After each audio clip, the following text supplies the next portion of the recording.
Ferrari are optimistic Sebastian Vettels Malaysia GP gearbox can be used again and they can avoid a costly grid penalty at this weekend's Japanese GP. Sky Sports in Italy understands initial investigations have proved positive and Ferrari will run the gearbox in Saturday's final practice session at Suzuka in order to assess its performance before making a final call for qualifying. Martin Brundle on Vettel's attitude and aggro. Vettel admitted there could be another bad surprise for this weekend after the rear of his car sustained significant damage in his bizarre collision with Lance Stroll on the cool-down lap back to the pits after the race had finished. Provided Vettel does not retire from any more races, the Sepang gearbox must complete the final 5 races if the Ferrari driver is to avoid a 5-place grid drop.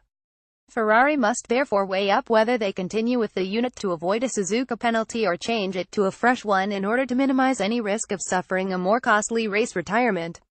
Sebastian Vettel and Lance Stroll collide after the checkered flag, wrecking the German's rear left side. Vettel's championship hopes have taken repeated hits over the last month, with the German dropping 34 points behind Lewis Hamilton with 5 races to go.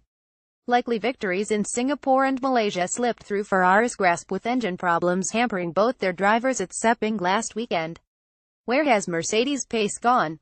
But with Mercedes experiencing a mini slump in performance, Ferrari remain optimistic they can still make up ground over the final 2 months of the season as they strive to end their decade-long drivers' championship drought.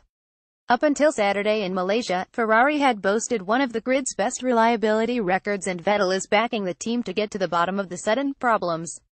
"I think we have our technical issues under control, but this weekend we didn't," he said. Ferrari's Sebastian Vettel ruefully reflected on his collision with Lance Stroll on their cool-down lap. "It's a shame both of us had compromised weekends. I don't know if it was the same issue, but for sure it's not ideal if you retire one car on Saturday and one on Sunday. There's something that we need to understand. So far we had a pretty good record this year for reliability. For sure you are always on the edge, so I'm not too worried, but we need to get on top of the problems that we have." Watch the Japanese GP live only on Sky Sports F1 this weekend. The race from Suzuka begins at 6 a.m. on Sunday.